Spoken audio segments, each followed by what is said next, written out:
धनंजय मुंडे यांची पहिली पत्नी करुणा शर्मा यांच्या पोटगी प्रकरणामध्ये आज सुनावणी होणार आहे। आज मुंबईच्या माझगाव कोर्टामध्ये ही सुनावणी होणार आहे।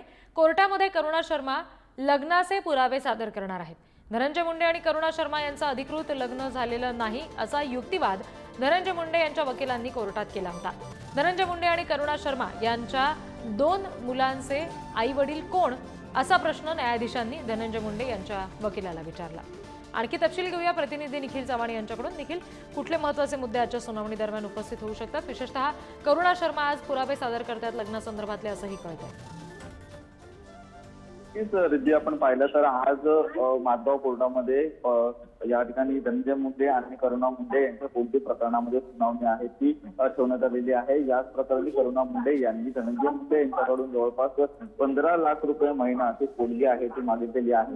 मागच्या सुनावणीत आपण पाहिलं तर कोर्टाकडून या दोन्ही पक्षाकडून आहे तर ते लग्नाचे पुरावे आहेत ते मागण्यात आलेले होते आणि हेच लग्नाचे पुरावे आता देण्यासंदर्भात आज कोर्टाने आहेत ते आदेश दिलेले आहेत। त्यामुळे आता कोर्टामध्ये हे लग्नाचे नक्की काय पुरावे आहेत ते सादर होत आहेत हे देखील पाहणं तेवढंच महत्त्वाचं ठरलेलं असताना कोर्टाकडून कशा प्रकारची सुनावणी होते आणि काय एक त्या ठिकाणी पोटगी प्रकरणात निर्णय देतात हे देखील पाहणं तेवढंच महत्त्वाचं ठरणार।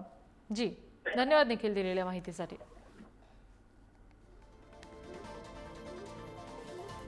Thank you.